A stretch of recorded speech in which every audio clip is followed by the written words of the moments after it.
Wow, look at that massive, awesome clearance under the back of this Y62 Patrol. It's got heaps of clearance. Out of the box, it could go over just about anything.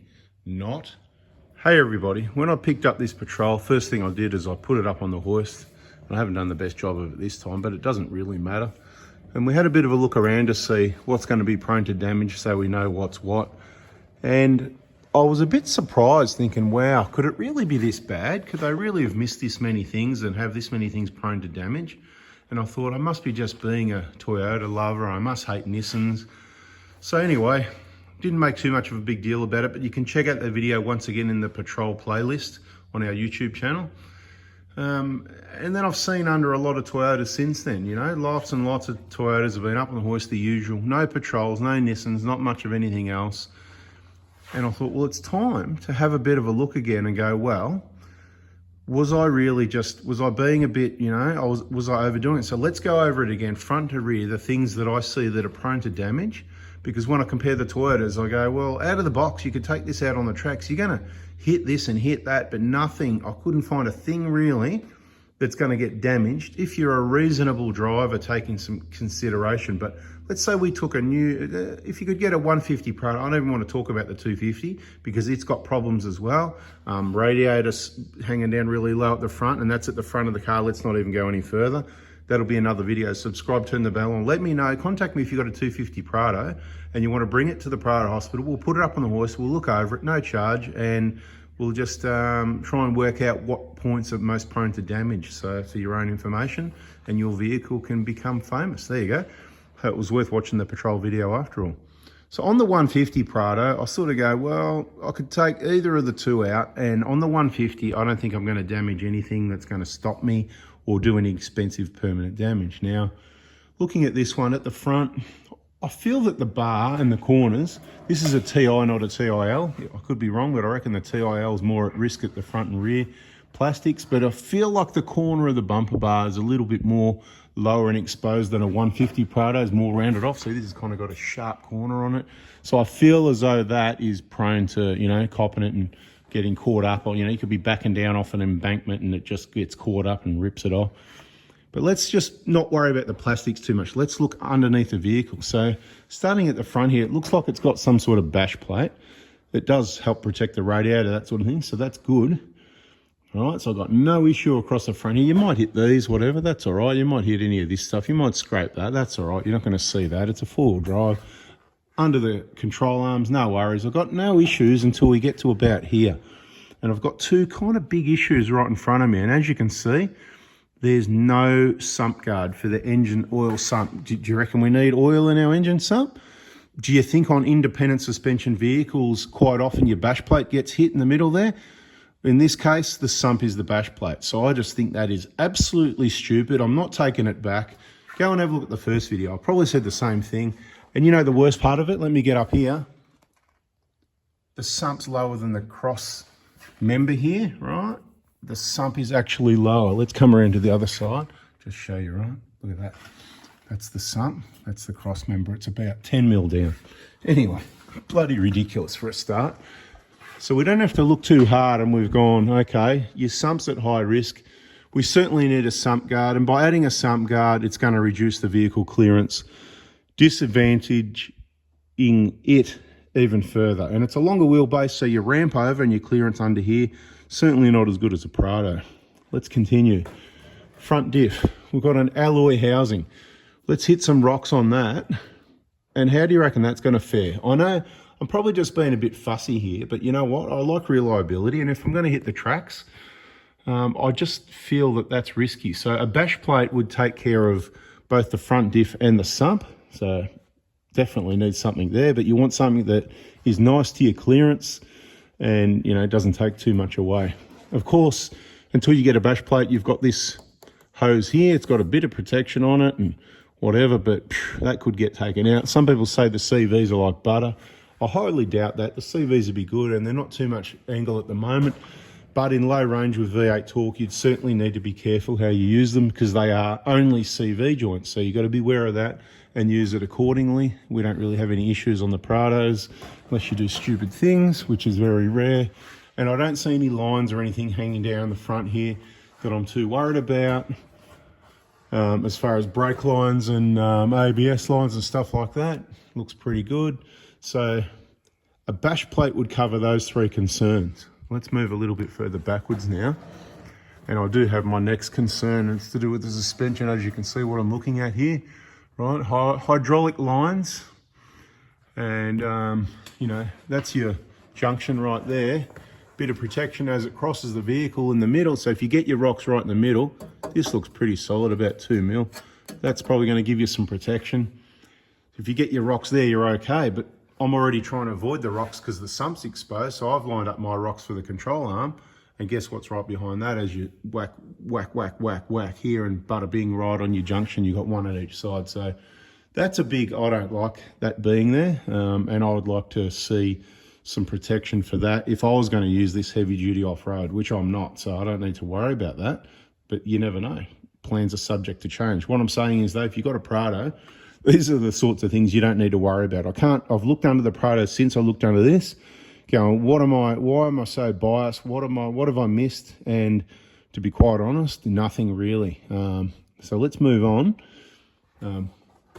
Transmission pan's right there. The good news is generally you don't hit a transmission pan and it's above the cross members. So we've probably got about 50 mil clearance from that cross member upwards, but you're going to need to, like always, you know, take a bit of care to not hit your transmission pan.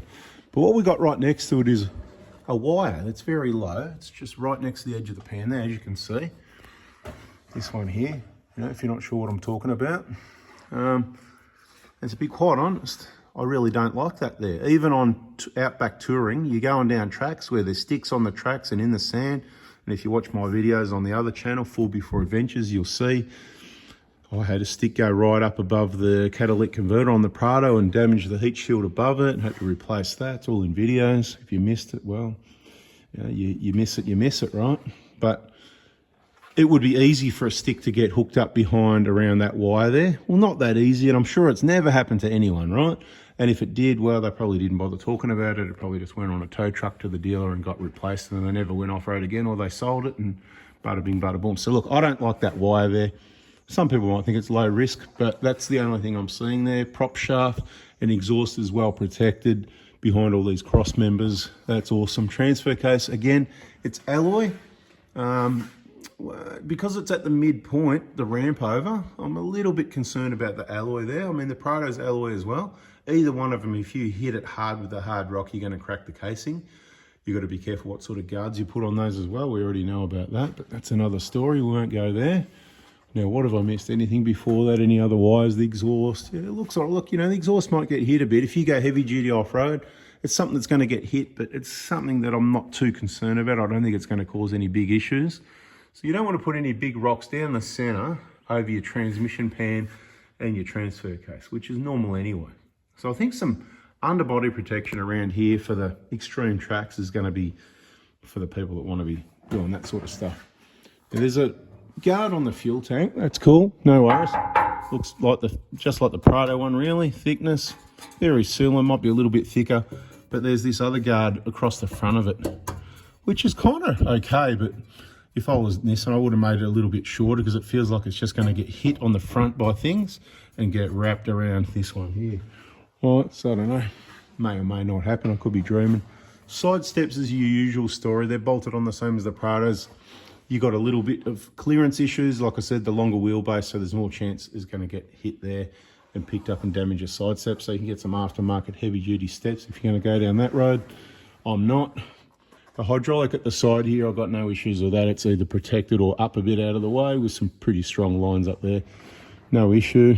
So this one is the main, and I don't know, it's probably just a heat shield from the exhaust, I'd say, for the most part. So they probably just could have made it a little bit shorter and then it wouldn't be getting interfered with. So I'd be taking about 20 mil off that. So there's a modification for you to do because the exhaust is well up here. Right, so I don't think it needs that much of a heat shield. But I'm not the engineer, I could have missed something. Maybe there's another reason why they've put that there. So moving on, some handbrake cables, prop shafts, big heavy duty. You're not going to have any issues with that, I wouldn't think. Everything looks good, no oil leaks. Okay, so we've got another wire there, the one on the back of the transfer case, quite low. I would say could easily get a stick up under behind that wire there and rip that off. So you want to be careful of that, however you be careful of that. Ideally, you'd want the wiring loom running straight up there and around another way, not across the bottom, waiting for something to drag and get caught up underneath it. And everybody knows how often we get sticks caught up underneath the vehicles. Generally no damage. Some aircon pipes and stuff like that, they are quite brittle, like they'll be okay, unless they rub on something or once again get a stick caught up under them. It could get hooked up behind there and pull those out, so it is a risk. I think it's more risky than anything on the Prados really. Any of those pipes on the Prados kind of just go straight, they're a bit closer to the chassis or higher up from memory, where this one's got the ones going across to your cooler for your center console. That's for your center console fridge. There you go, in case you're wondering. Got a bit of wiring at the side here. It's pretty solid and zip tied. It's low, it is exposed. You need to be careful of it, but I don't think you're going to hit that. I don't think you're going to hit these, but you could get a stick caught up underneath, you know, these ones as well. So things to beware of, and that's what this video is.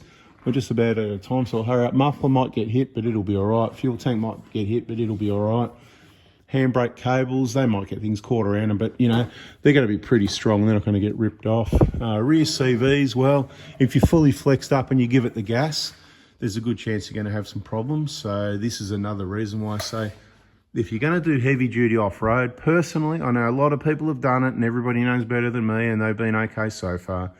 But if you're going to do heavy duty off-road, I wouldn't choose this vehicle, because when you're fully flexed up like that and giving it the gas, I mean, you look at the angle on the CV, you tell me. CV's like butter. Not butter, but you know, alloy casing on the back of the diff. You know, I'm a bit, how you going with those ideas? ABS lines hanging just there, again, could get sticks through places, you know. I mean, it's probably low risk, but it would have been easier to run that maybe inside with some good clip rather than have it outside and exposed. That's what I think anyway. That's your suspension setup. I'm not going to talk about too much more in this video, but I don't really see anything else at the back here. But I am under pressure because I'm out of time, because I aim for 10 minutes. I'm going a bit longer. You got your sensor and that there, your ABS lines beside your muffler, your spare tyre, your tow bar plug might get hit, but the rear departure angle I think is not too bad. Yeah, I don't know. I think that's about it, right? Subscribe, turn the bell on, and we'll catch you on the next video. Muffler looks all right. Spare tyre, you know, a lot of people want to take that out of there in case you want to use it, in case you're stuck on it or something, or you could damage it, but I wouldn't be too worried about the tyre. Make sure all your bolts are tight, because apparently they can be not tight enough and they can move on you, that sort of thing. So got a couple of different marks on these already. Like I said, hasn't had a wheel alignment, but that's probably like quality control checks, because they had issues and they probably had feedback and sorted it out. But you can see these big fat springs in there, they're doing well, they're happy. So we'll drop it down, we'll keep touring Australia, we'll go up and down some dirt roads that aren't covered in sticks, but we'll be very careful on any four-wheel drive tracks that have stick debris on them. If we see any sticks, we'll try and dodge it. So, you know, it looks like anything's going to get caught up. So it's a concern, because if you're out on the tracks and you get caught up on that wire and it gets ripped off, you know, it's going to ruin your day. Or if you're on a big trip, if you're traveling Australia or for weeks or months, you know, it's not like the dealers are sitting there waiting there to fix the car for you. You know, it's going to take time. Oh, we're booked out for 2 weeks, 3 weeks, a month, whatever it is, right? No loan cars, blah, blah, blah. Anyway, so beware of these things. For me, this is primarily a tow vehicle. I'll probably take it on a beach or something on the sand where I'm pretty confident that my clearance is a non-issue. So it depends what your use of the vehicle is, but if I want to go and hit the tracks, bada bing, bada boom, baby, you know, I've got other choices. There's a Hilux right there waiting for action. Anyway, catch you in the next video. See ya.